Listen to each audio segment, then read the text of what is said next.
Então vamos lá, pessoal. Bom dia a todos aí novamente. Vamos começar, né, o nosso assunto aí de flexão, tá certo? Assim como torção, né? É um esforço que a gente vai encontrar em quase todas as situações práticas aí de estruturas e componentes mecânicos, ainda mais do que torção, né? Flexão é um esforço ainda mais recorrente aí, né? Né, daí sua importância aí, né, a gente estudar esse esforço, né, para inúmeras aplicações aí, estruturas e componentes mecânicos, tá certo? Então aqui, né, pessoal, só o esquemático de algumas estruturas, né, onde o esforço predominante é flexão, tá certo? Aqui a gente tem um pórtico, né, de movimentação de carga, tá certo? Então, a gente tem esse vão aqui, né? E aqui o ponto de aplicação de carga, né? Então, isso está sendo submetido a uma flexão altíssima, né? Aqui a gente tem, né? Deixa eu usar o laser aqui. Aqui a gente tem uma ponte, por exemplo, né? Com os seus vários vãos aqui, né? E, obviamente, né? Como a gente até comentou, quanto maior o vão, né? De uma ponte, né, estruturalmente é mais interessante, né?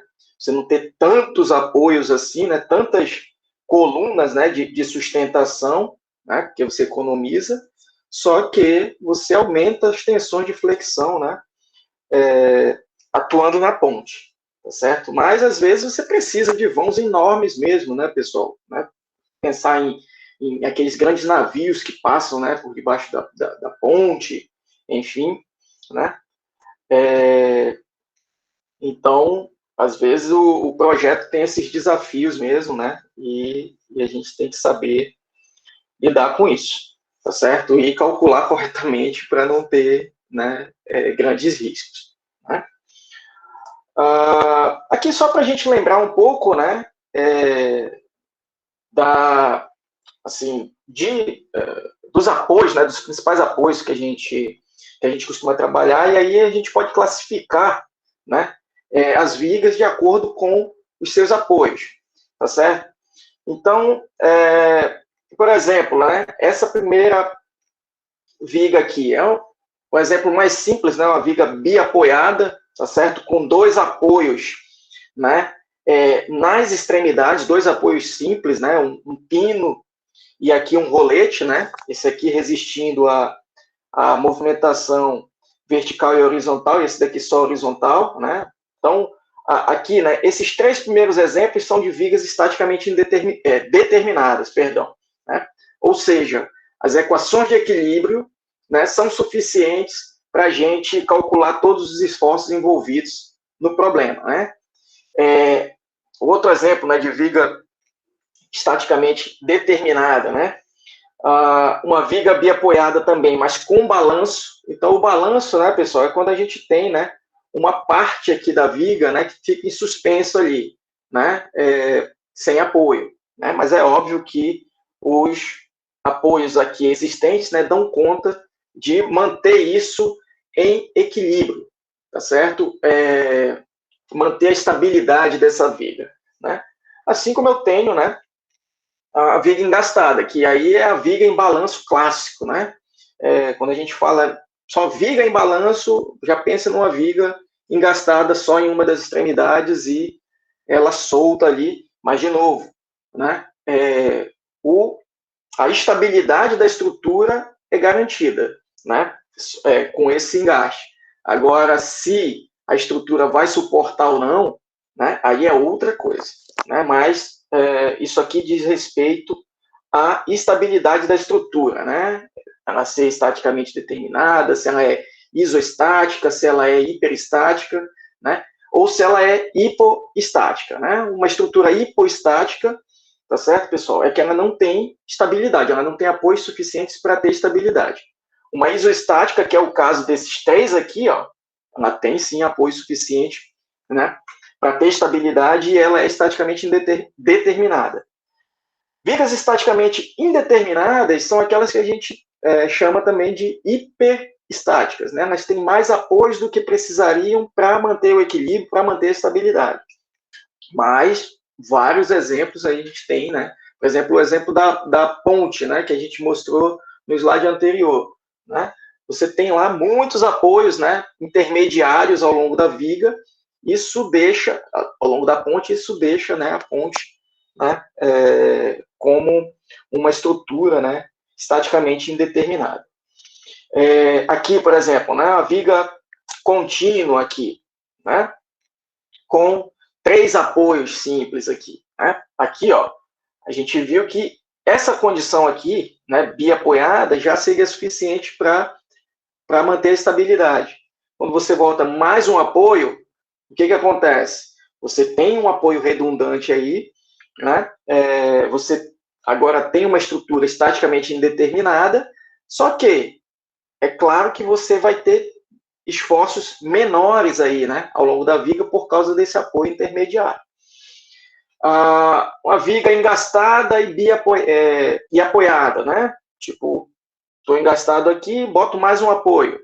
De novo, pessoal, isso é para reduzir esforços, né? Mas torna o problema estaticamente indeterminado. Ou uma viga bem engastada, né? A gente vai ver também muito na prática, né, esse tipo de situação.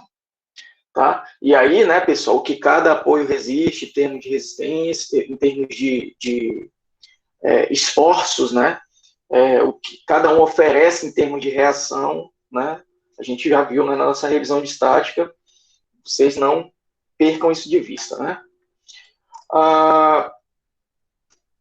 Força e momento fletor, né, carregamentos transversais de vigas, né, são classificados como forças concentradas ou como forças distribuídas, tá certo?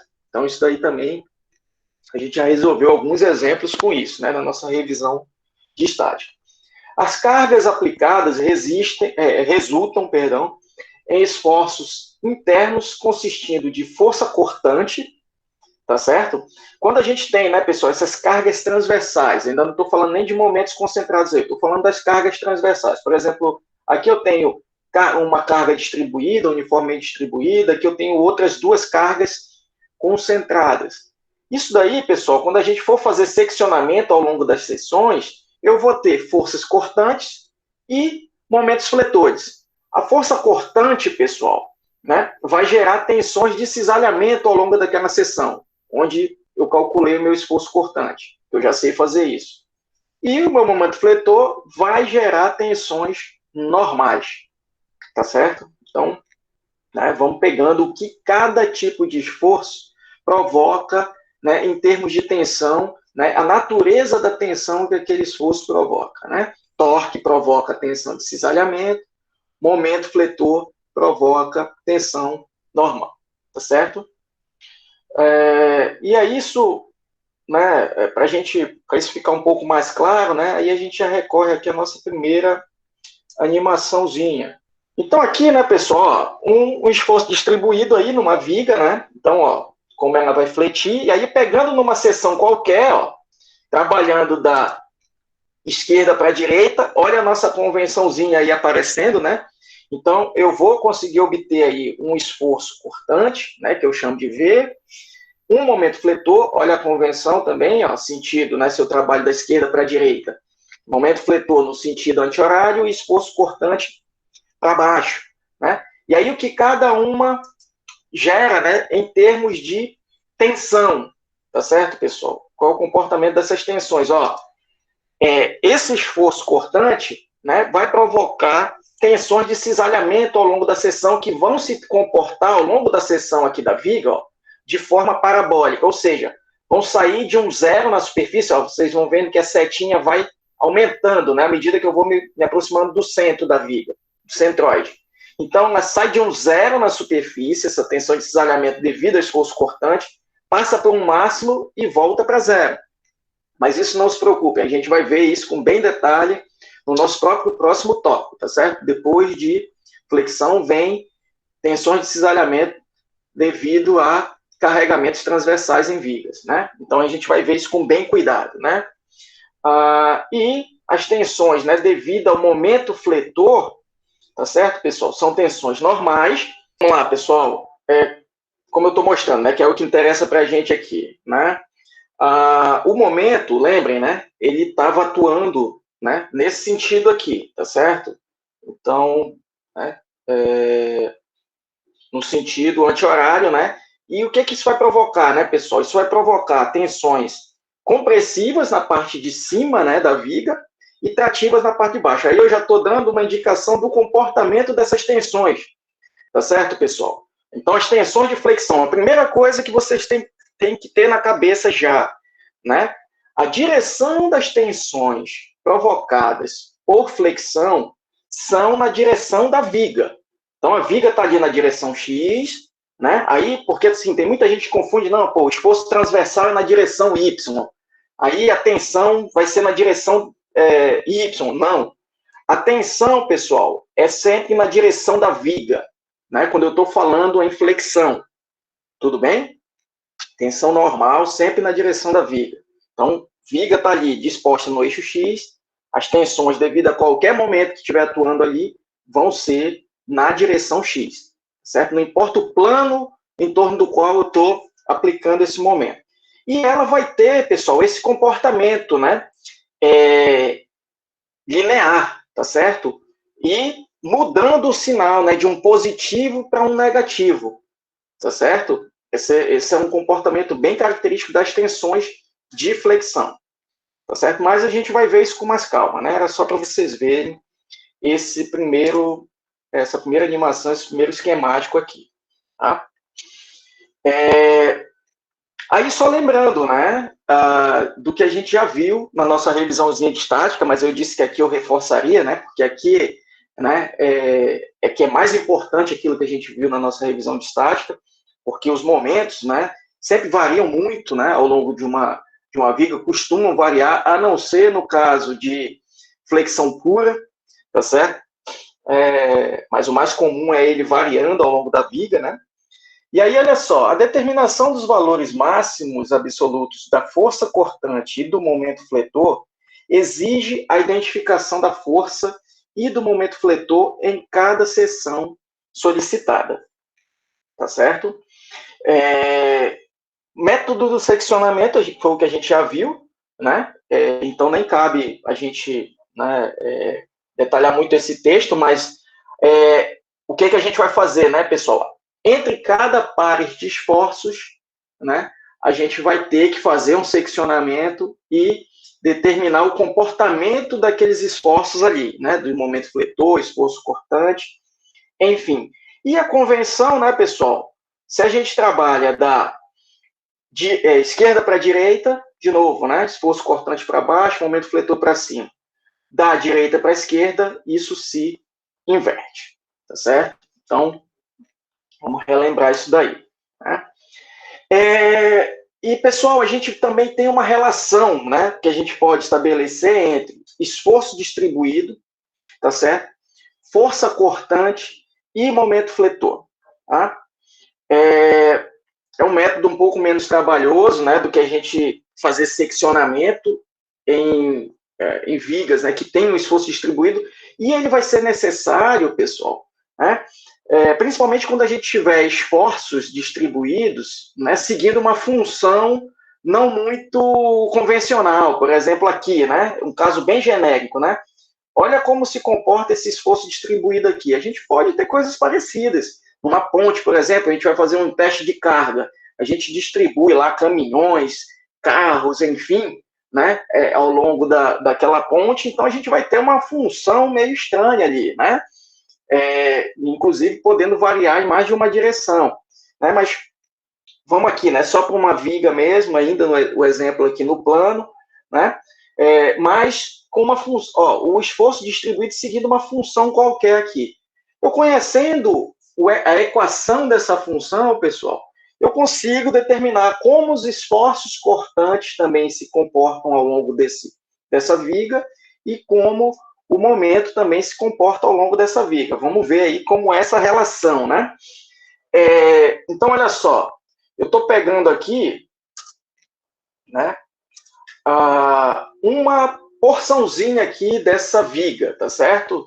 trechinho aí que eu estou chamando de C', tá certo? Que tem um comprimento aí que eu estou chamando de ΔX, tá bom? Esse ΔX aqui, né? E aí, pessoal, olha só, né? Aqui ó, a função se comporta aqui, ó, né? Dessa forma, né? Aqui nesse trecho que eu resolvi extrair ali da viga para fazer a minha análise, né? E aí o que acontece, né, pessoal? À esquerda desse elemento, eu tenho um determinado momento que eu estou chamando de m, um mx qualquer, que é uma função de x, né, dessa posição x, e um vx qualquer. E aí, olha, percebam que eu estou usando as convenções, né, que já estão estabelecidas, né, na face esquerda, momento no sentido horário e o v no sentido para cima, né? E aqui, pessoal, né, na face direita, né, o meu esforço cortante para baixo, meu momento fletor no sentido horário. Só que acrescidos, né, cada um, já que eu vou ter uma variação, obviamente, né? Então, eu estou dizendo que do C para o C', eu tive uma variação no esforço cortante de ΔV e uma variação no momento fletor de ΔM. Esse ΔM e esse ΔV podem até ser negativos. Eu não estou dizendo que o momento aqui é maior do que aqui, né? Então, só estou dizendo que vai ter uma variação. Tudo bem, pessoal? Então, ó, os esforços internos aqui e aqui para manter isso em equilíbrio, né? E aqui o esforço atuante, né? O esforço externo, né? Que eu posso aproximar isso, pessoal, né? Qualquer curva, né, pessoal, se eu trabalhar com um trecho muito pequeno, com um comprimento infinitesimal muito pequeno, eu posso aproximar de uma reta. Não é isso? Então, olha só, aqui, o que eu estou fazendo, né? Eu estou tratando esse esforço distribuído aqui, ó, se eu aproximo muito, né? Se esse ΔX realmente ele tende a zero, eu posso tratar isso, inclusive, como uma área aí retangular, né? Então, esse esforço distribuído aqui, ó, eu estou dizendo, né, que o esforço representativo dele é ômega ΔX. É exatamente isso? Não.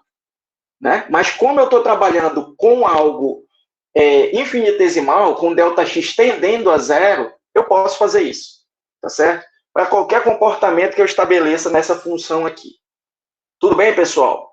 Então, ó, esforço representativo que eu estou dizendo que é ômega ΔX, tá certo? Então, seria o ômega x, né? O comportamento, tá certo? Dessa função, vezes o ΔX, que é o comprimento desse elemento infinitesimal aqui. Aí, o que a gente vai fazer? Vamos fazer equilíbrio de forças e momentos nesse elemento, né? Então, fazendo o equilíbrio de forças na direção y, pessoal, o que a gente tem, né? A gente tem o v para cima, que é uma função de x, tudo bem? E aí, menos, né? V mais ΔV, que ó, é essa forçazinha aqui, que está para baixo, menos ômega ΔX, né? Que também está para baixo. Isso aqui é igual a zero. E aí, o que eu tenho no final, né, pessoal? Esse V, ó, some com esse menos V aqui. O que eu vou ter no final é ΔV, né? Que, ó, menos com menos aqui seria menos com mais aqui é menos, né? O menos passa para lá, fazendo o jogo de sinal vai ficar ΔV igual a menos ômega ΔX. Tá certo, pessoal? Então, ó, eu posso dizer que ΔV sobre ΔX é igual a menos ômega. Pessoal, se eu trabalhar com o conceito de limite, tá certo? Eu posso, né, em vez de usar esse delta sobre delta, usar o conceito de derivada. Não é isso? Se eu uso o conceito de limite aqui, dizendo, né, então, limite de ΔV, ΔX, com ΔX tendendo a zero, isso é a derivada de V em relação a x, tá certo? Então, ó, a derivada de V em relação a x é menos ômega, que é a função do meu esforço distribuído. É a equação que rege o meu esforço distribuído, que pode seguir qualquer função. Ou um número constante, né? Ou uma função linear, uma função parabólica, ou uma função qualquer, como está aqui nesse problema. Tá certo, pessoal? E isso, né, quer dizer que Vx é a integral ou a menos a integral de ômega em função de x.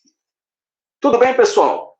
Né? Então, imagine, né? Eu tenho essa equação aqui, vamos dizer que seja um polinômio aí do quarto grau, a função que rege esse esforço distribuído. Então, olha, a função que vai reger o meu esforço cortante ao longo da viga, tá certo? Vai ser um polinômio do quinto grau, por exemplo, né? E com o sinal aqui, ó, e o sinal, lembrando, né? Eu tenho que usar esse sinal de menos, não vamos esquecer.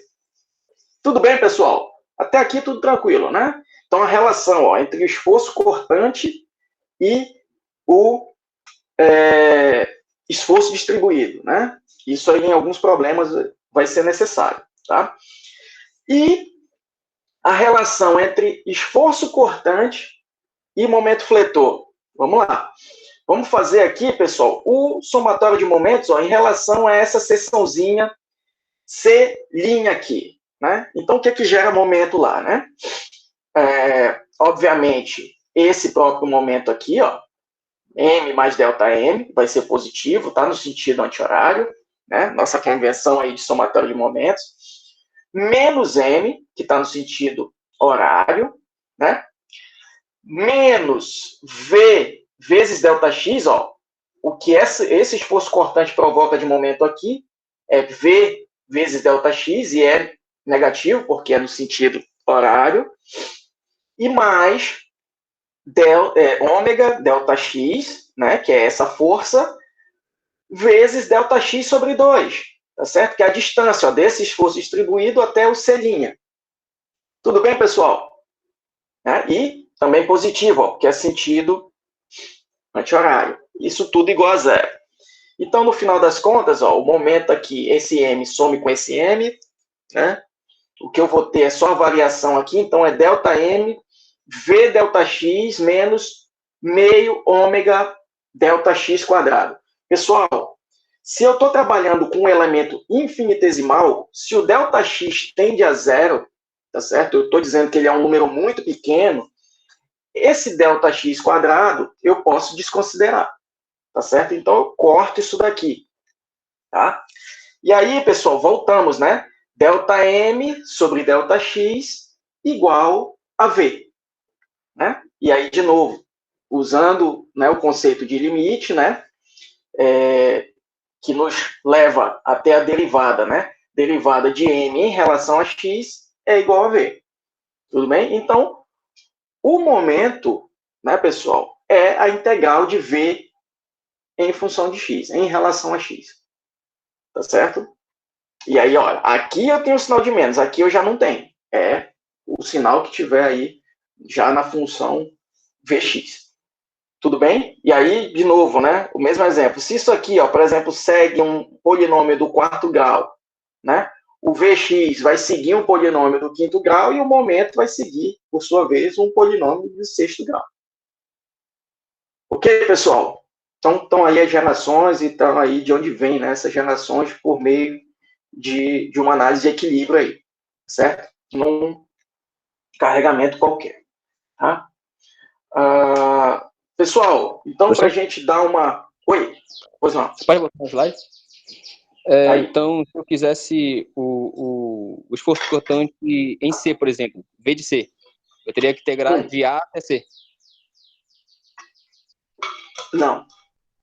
Se eu quero o esforço cortante, como ele se comporta entre C e C', isso aqui, lembrando, pessoal, isso aqui a gente está vendo, né, para determinar como os esforços se comportam. Para determinar o esforço numa determinada seção, né, a gente tem que saber a função e só substituir a coordenada x naquela seção exata que a gente quer calcular. Tá certo? Então, se eu quero, né, o comportamento aqui, né, entre C e C', né, eu faço isso daqui. Tá certo? Esse é o comportamento aí, ó, ao longo de um trecho da viga. Tá certo? Se eu quero determinar numa exata seção, aí é um valor só. não é uma função. Tá bom? Entendi, professor, entendi. Vai daí. Ok. Então vamos lá, para a gente dar uma praticada aí, pessoal, né? Eu vou querer que vocês resolvam esse probleminha aqui, aí eu vou mostrar a solução já já. Tá? Então vamos lá, pessoal, mostrar a solução aqui. Espero que a maioria tenha conseguido fazer. Né? Bom, vamos lá. Primeira coisa, né, calcular as reações aí envolvidas, né, pessoal? E aí, fazemos o DCL, né? A gente tem um pino aqui na extremidade, aqui a gente tem um rolete, então aqui teríamos um AY, um AX para determinar, não tenho esforços na horizontal, então o AX é zero, né? E aí, olha só, fazendo já um somatório de momentos em relação a A, tá certo, pessoal? A gente já pode obter a reação aqui no ponto D, né? O nosso DY, 125 kN. E fazendo somatório de forças, né? A gente obtém o AY, né? Que é 83 kN.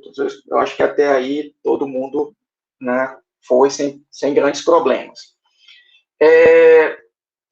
O esforço cortante, pessoal, né? Aí, começando, né, pelo diagrama de esforço cortante aqui, o que a gente faz, né?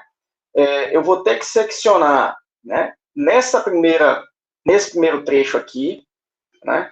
Aí, obviamente, né, pessoal, nesse primeiro trecho, qual é o meu esforço cortante? É o próprio 83, né?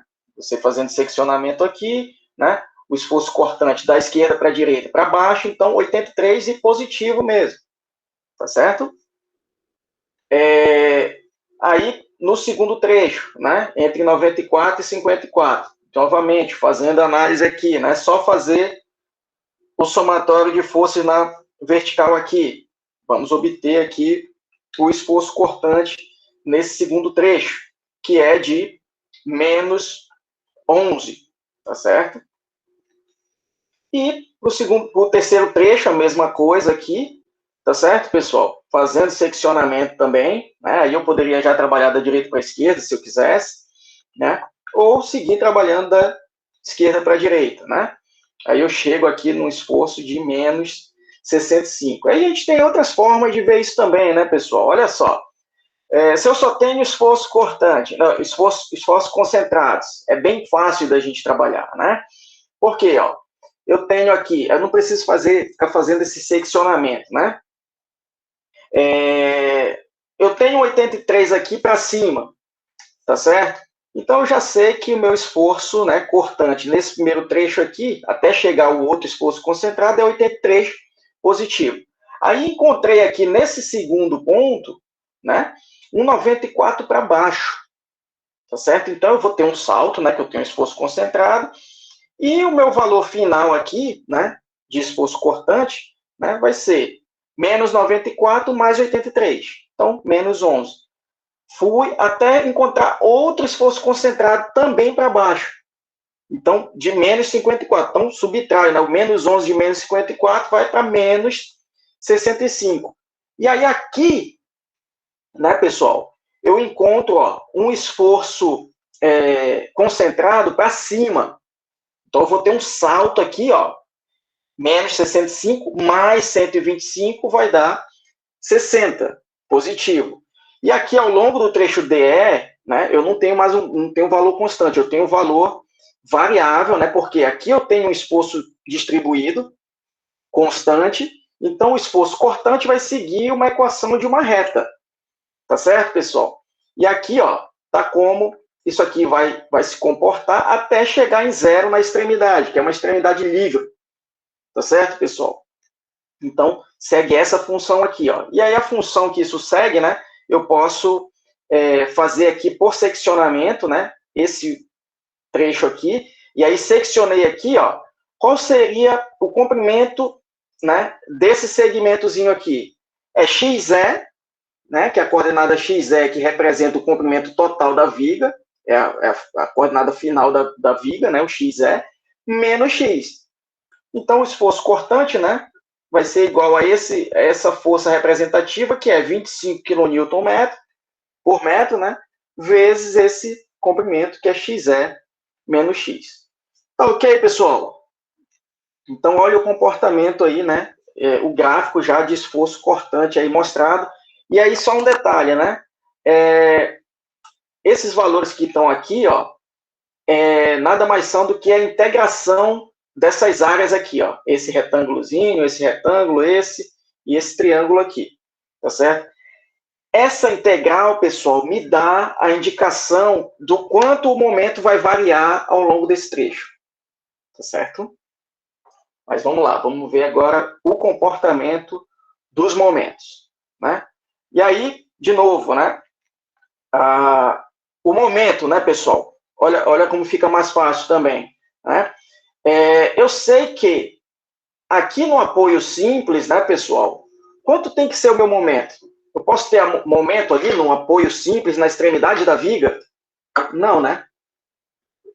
Porque o apoio não resiste a momento. Eu só teria momento ali se eu tivesse realmente um momento concentrado aplicado ali, tá certo? Então, o momento aqui é zero. E eu sei, pelo diagrama de esforço cortante, que entre A e B, o meu momento varia 149. E olha só, pessoal, se aqui, né, eu tenho um esforço cortante constante ao longo desse trecho, o meu momento vai seguir uma equação do primeiro grau, né? Vai seguir uma reta. Então, olha, eu sei que esse momento, nesse trecho AB, vai sair de zero e vai seguir uma reta até o ponto B, com o valor de 149 lá no ponto B. Por quê? O momento, eu sei que entre A e B tem que variar 149,4. Se aqui no ponto A ele é zero, no ponto B ele vai ser 149,4, seguindo uma reta. Tudo bem, pessoal? No segundo trecho, olha só, de novo, no segundo trecho, o meu momento vai ter que seguir uma reta, né? Porque o esforço cortante é constante, o momento é a integração dele, então vai seguir uma reta. E a variação entre B e C, pessoal, né? Ela já está dada, ó, é menos 26,4, né? Se esse valor aqui eu já conheço, então esse valor aqui, ó, é 149,4 menos 26,4, que dá, né, 123. Tá certo? Tá 123.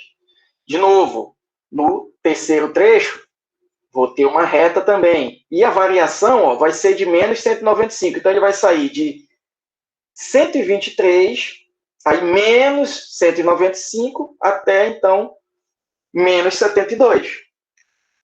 Tá certo, pessoal? Então, ó, quando você pega o jeito, né, fica fácil trabalhar, ainda mais quando a gente só tem esforços concentrados, né, na maior parte da viga, tá certo? E, óbvio, no último trecho, né, pessoal, o momento vai seguir uma equação do segundo grau. E aí, ó, eu aplico o que a gente aprendeu aqui de integração, né? Então, o momento nesse último trecho aqui, ó, vai ser a integral da função, né, do esforço cortante, que é Vx, em relação a x. A função Vx, ó, eu já disse aqui no slide anterior, que é 25xe menos x. Então, eu integro isso daqui, tá certo, pessoal? E aí, ó, como é uma integral indefinida, de novo, eu estou querendo calcular o comportamento do momento, né? Então, vai ser uma função de x isso daí. Então, uma integral indefinida, eu tenho que, na integração, né, colocar a minha constante de integração aqui. Como é que a gente define constante de integração, pessoal?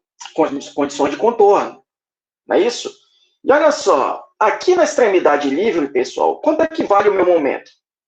Quanto ele tem que valer? Zero também, né?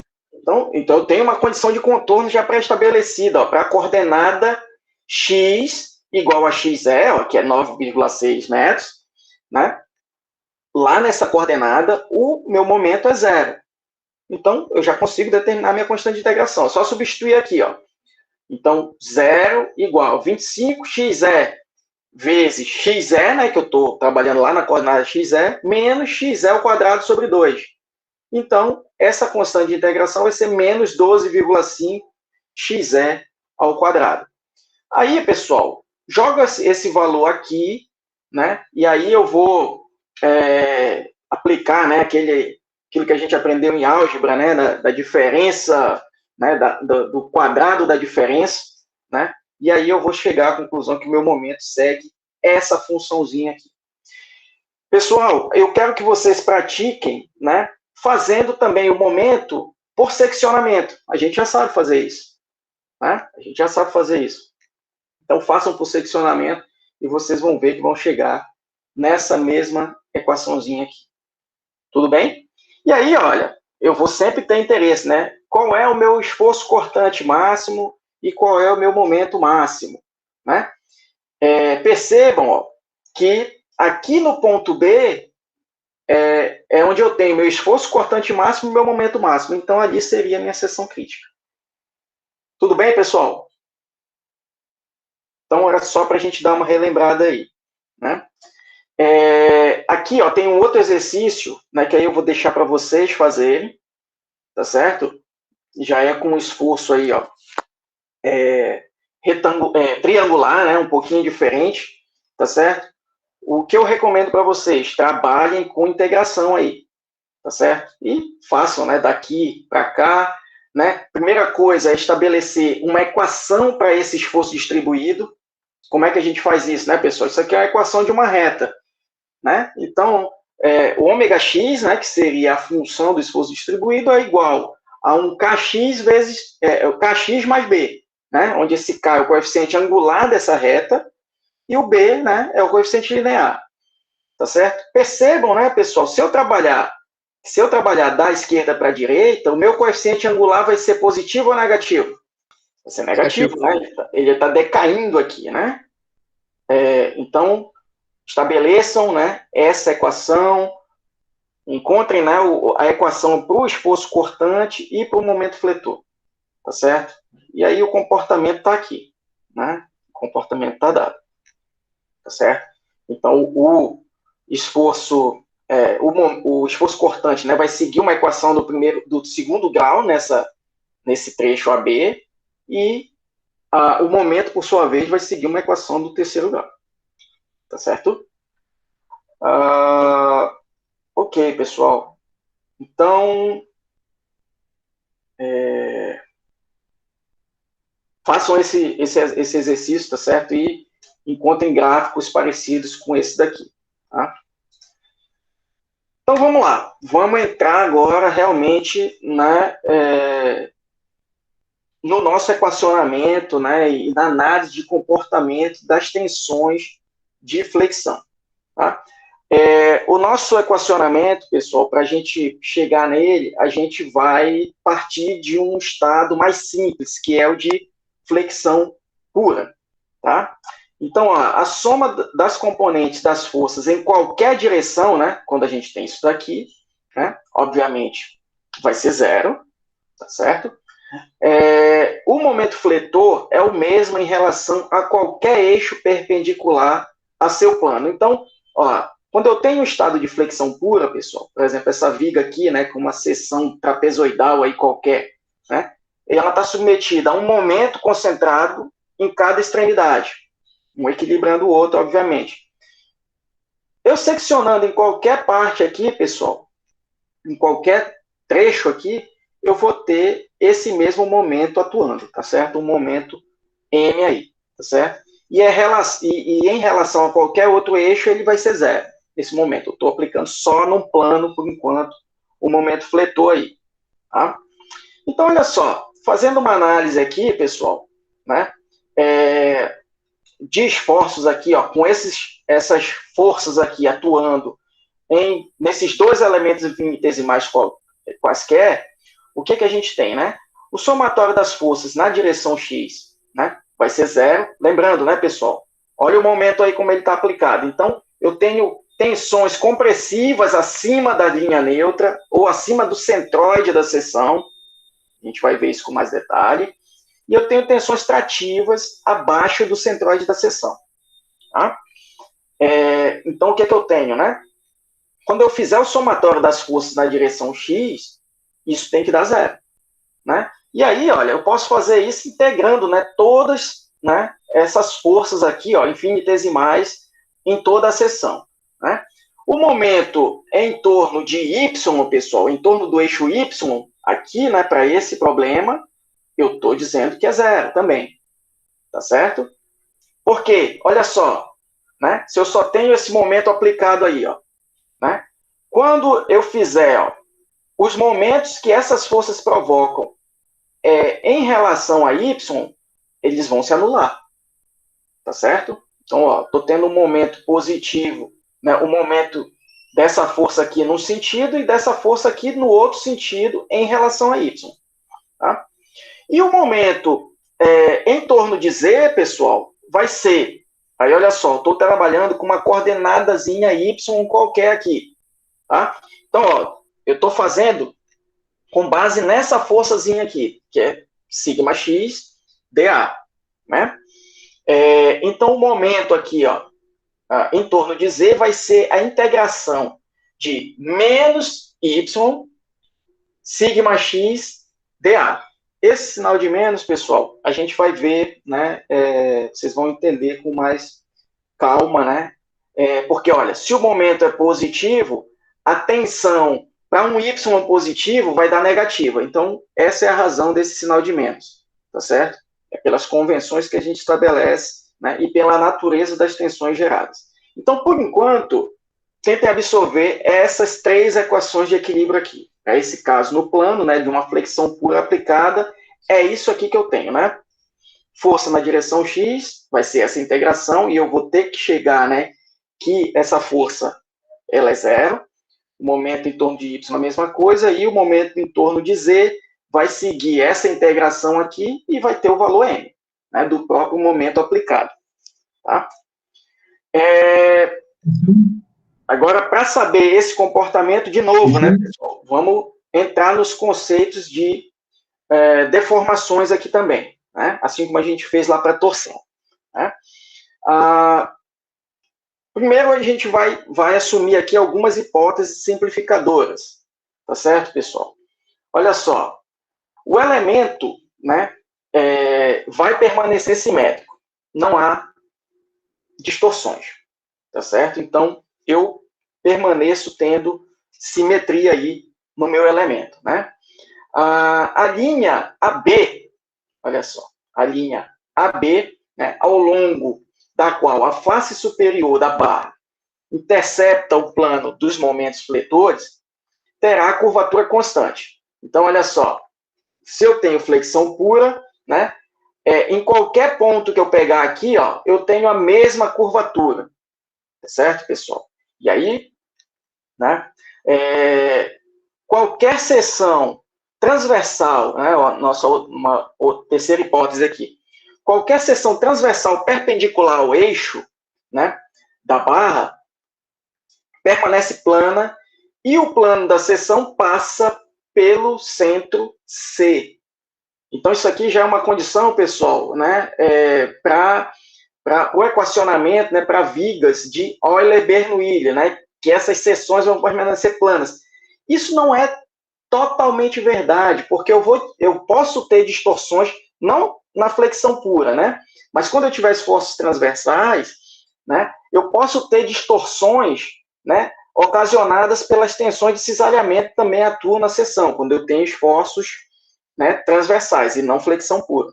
E aí, né, tem um outro tipo de equacionamento, que é o equacionamento de Timoshenko, né, que considera essas distorções, mas, por hora, né, vamos esquecer isso. A gente vai trabalhar mesmo, assim como os livros textos, com as hipóteses, né, o equacionamento de Euler-Bernoulli. Até porque as diferenças são bem poucas. Tá certo, pessoal?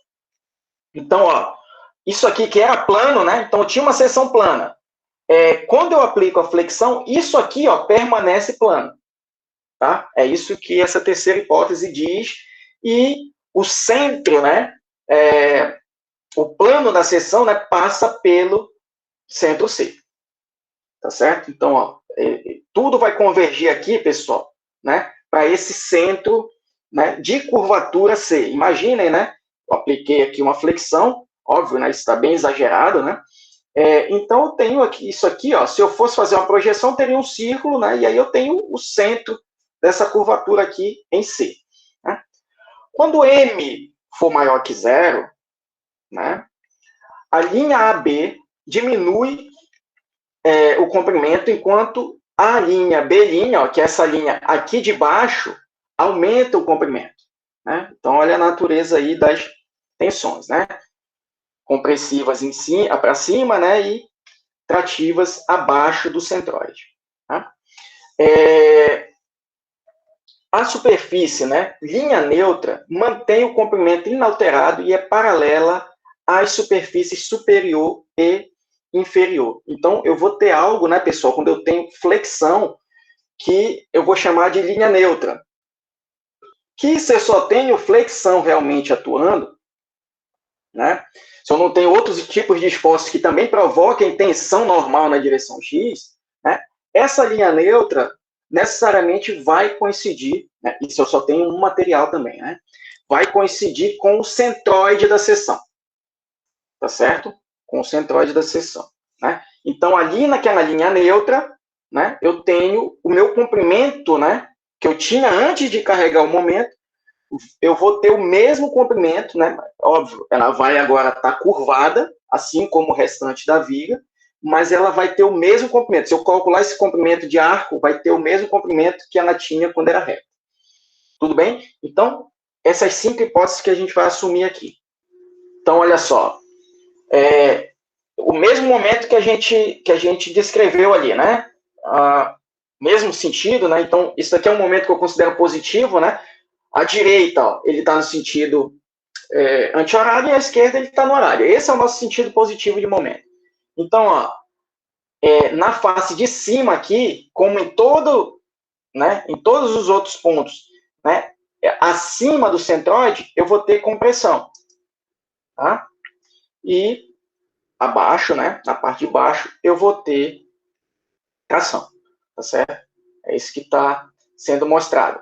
E no centroide da seção, pessoal, no centroide da seção, eu tenho aquilo que eu chamo de linha neutra. Tá certo? Caramba, tá. Tá certo? Então, isso que foi falado anteriormente, né? E ali, a minha tensão é zero. Percebam, né, pessoal? Quando eu tenho, né, uma função, né, de novo, ao longo da seção transversal, o comportamento das tensões vai seguir uma função linear, uma reta. Né? Se eu tenho mudança de sinal, né, ele sai de um negativo lá em cima, ó, até chegar num positivo lá embaixo, eu tenho que passar por um zero. Né? E esse zero é na altura do centroide, tá certo? Na minha linha neutra. Aqui, ó, eu tenho já uma foto, né? Oi. A linha neutra, ela deforma, mas a tensão atuante nela é zero, é isso? Não. Aí é que tá. Ela só muda de forma, mas ela não sofre deformação normal. Tá? Ela não sofre deformação normal. Ela altera a forma, porque ela vai curvar também, assim como o resto da viga, mas o comprimento permanece inalterado, ou seja, eu não tenho deformação normal ali. Tudo bem? Ela só altera a forma, tá? Entendi, professor. Isso. E aí, então, a tensão vai ser zero e, consequentemente, a deformação normal ali também vai ser zero. Na linha neutra, né? E aqui, ó, fica fácil da gente ver, né? Aqui uma barra de borracha aí, né? Que a gente consegue deformar bem, né? Aqui a gente pintou isso daqui antes, né? De deformar, tá certo? Então eu tenho esses comprimentos aqui, né? Então aqui na linha neutra, né? No centroide da seção esse comprimento. Então antes de deformar tudo igual. Depois de deformar, né? Apliquei um momento positivo aí, ó. Então esse segmentozinho aqui de cima agora ele é menor do que ele era. O de baixo é maior e o da linha neutra tem o mesmo comprimento. Tá certo? Então, agora, pessoal, né, a gente entendendo essas hipóteses e o comportamento, vamos para o nosso equacionamento propriamente dito. Acho que agora fica mais fácil da gente entender. Tá? Olha só, considerando um segmento de barra prismática de comprimento L, Então, isso aqui tem um comprimento L, né? Vamos imaginar ele sem deformar, né? Então, isso aqui era reto, tem um comprimento L. Após a deformação, o comprimento da linha neutra, né? Que aí, ó, aqui, né, pessoal, tô usando uma seção trapezoidal, né, para ser mais genérico. Então, a linha neutra, obviamente, não fica no meio da altura, ela fica, né, mais perto de onde eu tenho mais material, né? Eu tenho mais material, né, concentrado para baixo, então essa linha neutra, né, o centroide dessa seção vai estar mais aqui para baixo, tá? E é o que está representado aqui, né? Eu olhando essa viga de lado, aqui eu vendo de frente, aqui eu vendo de lado. Então, ó, a linha neutra, pessoal, é nesse segmento DE. Tudo bem? Então, olha só. Em outras seções, né? Obviamente, ó, o comprimento vai mudar. Tá? Por quê? Eu tenho deformação. Aqui eu não tenho. Tá certo? Então, o comprimento que eu tinha em DE era L. Depois que eu curvei, que eu apliquei o momento, esse comprimento DE permanece sendo L. Só que eu posso colocar agora isso também em função do raio de curvatura. Ó. E aí o raio de curvatura ρ, né, eu estou considerando do centro de curvatura, perdão, até o centroide da seção. Tudo bem isso aqui, pessoal? Né? Então, eu tenho esse raio de curvatura aqui, ó, que eu estou chamando de ρ.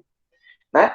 E aí, esse comprimento de arco aqui, pessoal, DE, né, eu posso calcular por meio dessa equaçãozinha aqui, né?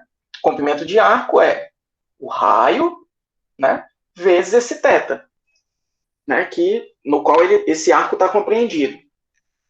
E isso, né, pessoal, esse comprimento de arco eu já sei que é L, né? E aí ajuda a responder o que o Gabriel estava perguntando, né? Permanece com o mesmo comprimento.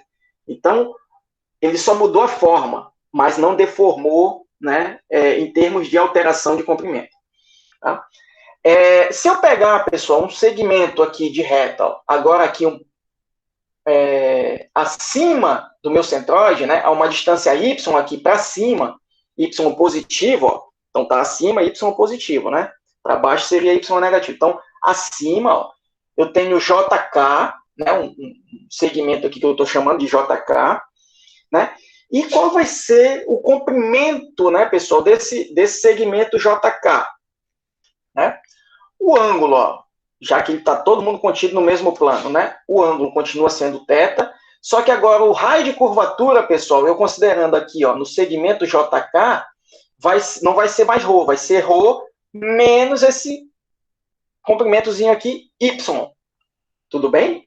Então, o L' aqui, ó, do segmento JK vai ser ρ menos y θ. Tá certo?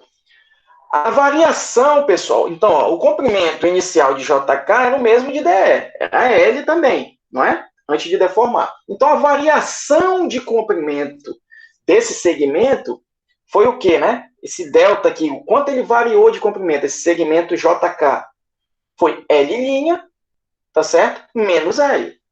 Né? Comprimento final menos inicial. Então, o final é ρ menos y vezes θ, e o inicial, né, era ρ vezes θ. Tá aqui, ó. É outra forma de eu representar o L, né? Então, pessoal, a variação de comprimento foi menos y θ. Tudo bem? E aí, agora, ó, eu quero calcular a deformação específica, não mais variação de comprimento. Variação específica, né, pessoal, é variação de comprimento sobre comprimento inicial. Não foi esse o conceito que a gente aprendeu? Então, εx é delta, né, sobre L. O delta é menos y θ, eu já sei, e o L é ρ vezes θ. Então, olha só, pessoal, a deformação específica, né, ocorrida, né, em um segmento qualquer dessa viga, né, submetida a momento aqui, né, é igual a menos a coordenada y. Então, olha, essa deformação vai variar com a coordenada y. O raio de curvatura, para o momento né, para flexão pura, não vai mudar. Né? O raio de curvatura é um só, né, ao longo de toda a viga. Então, o que vai mudar aqui, né, pessoal, o que eu posso variar é esse y. Então, à medida que eu vario a posição de y, perceba, né, à medida que eu vou chegando mais aqui para cima, a minha deformação vai crescendo, né, e assumindo valores maiores, obviamente em magnitude, né? Então, onde eu tenho a minha máxima deformação compressiva, né, é onde eu tenho meu máximo y, que é aqui em cima. E aí, percebam, pessoal, se eu quiser, né, trabalhar com segmentos abaixo do meu centroide, o meu y é negativo. Então, menos com menos, a minha deformação passa a ser positiva, tá certo? Passa a ser trativa. Chegando no máximo, quando eu tiver o y máximo aqui abaixo, né, do meu centroide. Tudo bem, pessoal? E aí, deformação máxima fica fácil da gente ver, né? Seria esse C aqui, né? Que aí o C eu estou chamando, pessoal, de a máxima distância do centroide até a superfície. Poderia ser na superfície superior ou inferior. Depende da minha seção transversal. Tudo bem? E, né, o epsilon, né, a deformação num segmento qualquer, numa posição y qualquer, é menos y sobre c, epsilon máximo. Né? Isso daqui, pessoal, a gente já está se encaminhando para a fórmula da tensão, tá certo? A gente vai aplicar a lei de Hooke aqui nessas equaçõezinhas, né? Aqui, ó, para a gente chegar na nossa equação de tensão, né? Então, olha, tensão é igual, né, para um estado uniaxial, é o módulo de elasticidade. Agora aqui a gente está trabalhando com tensões e deformações normais, né? Então já volta o módulo de elasticidade, diferente do que a gente usou lá em torção, que a gente usou o módulo de cisalhamento. Então, tá aqui, ó, sigma x é igual a epsilon x, e o epsilon x, pessoal, eu trabalhando aí, ó, com essa equação 5.9, né, vai ser menos y sobre c, epsilon máximo, tá certo? Então, a tensão, ó, assim como a deformação, vai variar linearmente ao longo da seção, como eu já tinha falado antes. Olha só, vamos aplicar agora o equilíbrio estático que a gente usou, né, que a gente fez lá naquele começo, tá certo? Essas três equaçõezinhas aqui. Então, aplicando esse equilíbrio estático, pessoal, né, a gente primeiro, né, chega nessa equaçãozinha aqui, né? Isso daqui não vai ser zero, tá certo, pessoal? Esse termo aqui, né?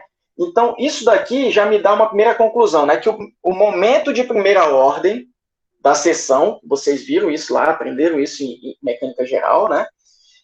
Em relação à linha neutra, é zero. Portanto, no regime elástico, a linha neutra deve passar pelo centroide da seção. Então, isso daqui, né, é o que a gente chama de momento de primeira ordem ou momento estático. Tá certo, pessoal? Então, olha, esse somatório de forças, né, na direção x vai ser zero, né? Isso me dá que o momento estático em relação à linha neutra, né, ou seja, em relação ao centroide, vai ser zero. Tá? Então, tá aí, ó, mais uma razão para a linha neutra ficar, né, coincidir com a posição do centroide. Tudo bem? Agora, o mais importante, né? Vamos para a nossa equação realmente de momento, né? Em função do momento, de flexão, perdão, em função do momento aplicado. E aí a gente vai para a equação 5.3, né? Lembrem, ó, a equação 5.3 era o momento em torno do eixo Z, né? Então, era m igual a integral de menos y sigma x dA, né? Uma integral diária, tá certo? E aí, eu desenvolvendo mais um pouco, ó, eu vou substituir esse sigma x, que é uma função que eu ainda não conheço, por essa equaçãozinha aqui, ó, menos y sobre c, né? Sigma máximo, tá certo? E aí, olha, eu vou tirar o sigma máximo da integral, né? Muito parecido com o que a gente fez lá para o torque, né? O C, que é uma distância, né? A distância máxima do centroide para a linha neutra, que é um valor também que não muda, e vou manter só o Y lá dentro. E aí, ó, menos Y com menos Y, eu tenho aqui essa integral, ó, Y ao quadrado dA, tá certo? Essa integral, pessoal, nada mais é do que o momento de inércia da seção, tá certo? Momento de inércia diária, né, da seção. Então, esse momento vai ser igual a sigma máximo sobre C vezes I, né? Substituindo aqui, ó, sigma máximo, né, igual a menos C sobre Y, sigma x. Então, a tensão, pessoal, normal, né, sigma x, numa posição qualquer da minha seção transversal, vai seguir essa equaçãozinha aqui, ó. Então, vai ser menos mz vezes y sobre iz. Né? Eu não quero ninguém decorando essa fórmula, pessoal. No caso do momento em torno de z, eu vou usar esse menos, porque para a equação fazer sentido. Né? Olha só, quando o momento é positivo, né? O momento é positivo, tá certo? O que eu tenho, né? Para posições positivas de y, ó, a minha tensão é positiva ou negativa? Aqui, por esse esquemático aqui. Né? Negativo. O y, obviamente, para cima é positivo. Né? Então, olha só. Se eu tenho M positivo e Y positivo, dando uma tensão negativa aqui no físico, né? Então eu tenho que ter esse sinal de menos aqui para a matemática bater com o físico. Tá certo? Já para posições negativas de Y, eu tenho tensão positiva. Então, ó, isso aqui é mais. E aí, isso aqui seria negativo. Então, menos com menos daqui, dá positivo. Então, a matemática batendo com a física. Então, percebam, né? Se eu não tivesse esse sinal de menos aqui, a física do problema não ia bater com o que eu calculo matematicamente. Então, eu tenho esse sinal de menos. Agora, de novo, eu quero vocês olhando sempre para o lado da física do problema. Por quê? Eu vou ter, né, equações de momento em que eu não vou ter esse sinal de menos aqui. Tá certo? Equações de tensão devido ao momento em que eu não vou ter esse sinal de menos aí, que não vai fazer sentido eu ter esse sinal de menos. Momentos, por exemplo, em outros planos, por exemplo, em torno de Y.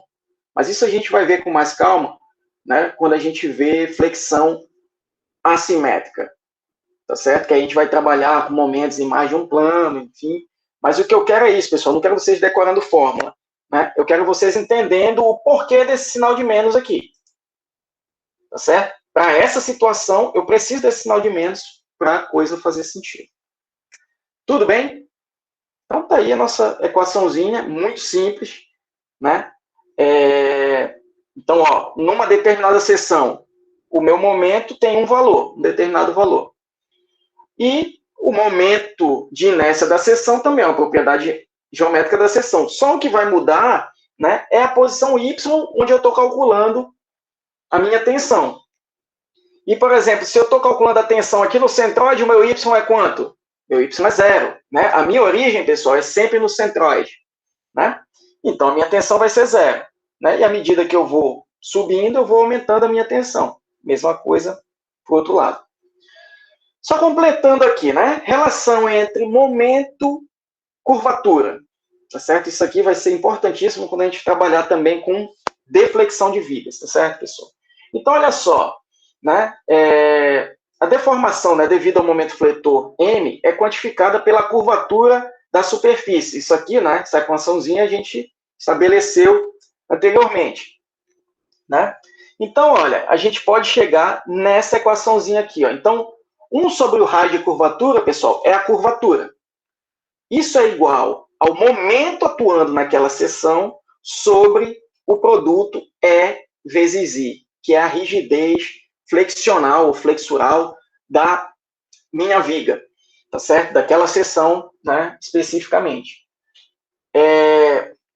A deformação, pessoal, que ocorre na direção Y, eu vou ter deformação na direção Y por efeito de Poisson. Não tenho tensão na direção Y e nem na direção Z, mas vou ter deformações, né, por efeito de Poisson nessas duas direções, tá certo?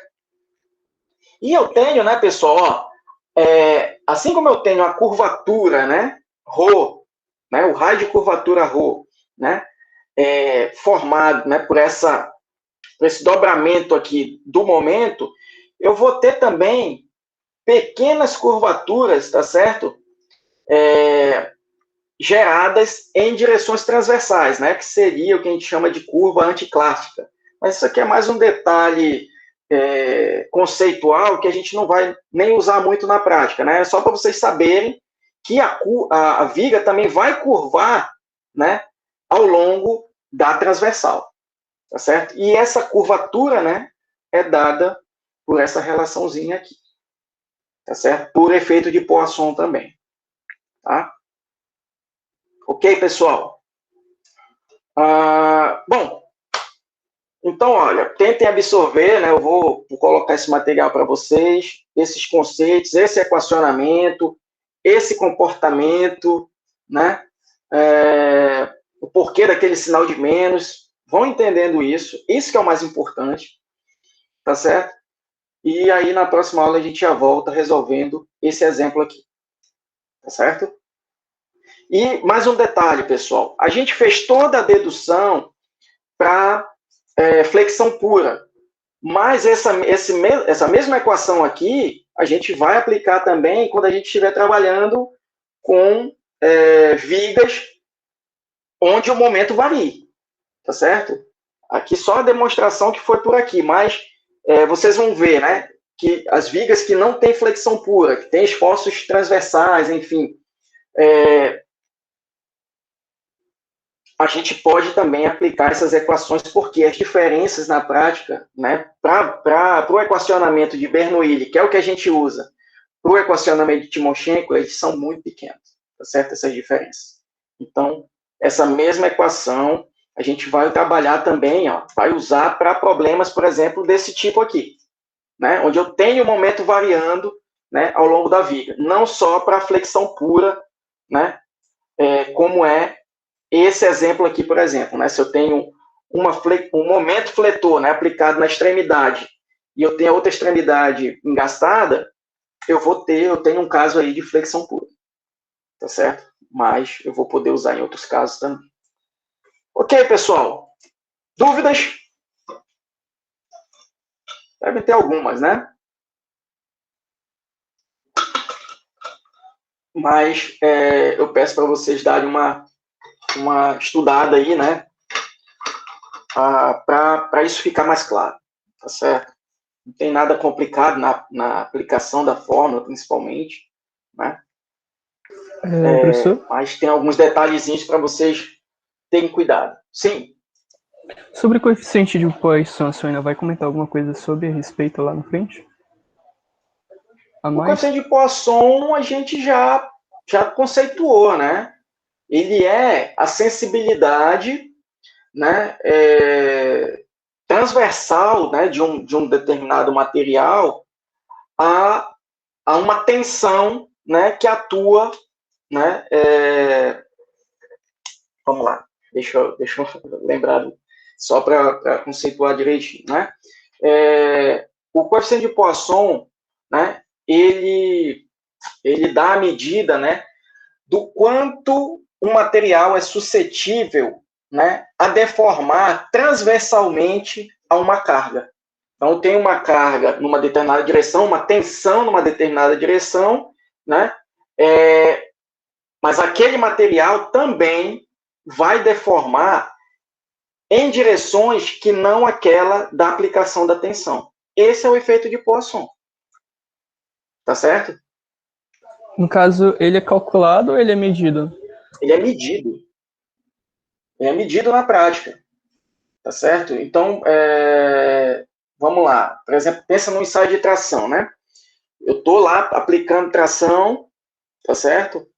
Então, o que é que eu posso fazer? Eu posso medir deformação na direção da aplicação da carga e medir deformação na direção perpendicular à aplicação da carga. Quando eu relaciono, né, a deformação perpendicular à direção da carga com a deformação na direção da carga, eu tenho o efeito de Poisson daquele material. Tá ok, entendi. Ok, pessoal. Então encerramos por hoje. Obrigado aí pela atenção. Desculpem aí os transtornos no meio. Sim, diga. A lista 2 que você vai passar vai ser depois de você terminar esse capítulo. Só quando terminar a flexão? flexão. Isso. Ah, tá. Aí é torção e flexão. Mas eu, antes, né, de apresentar a lista 2, eu vou entregar para vocês os resultados da primeira lista. Tá? Vocês já sentirem como é que for. Ok? Ok, pessoal. Obrigado. Boa tarde.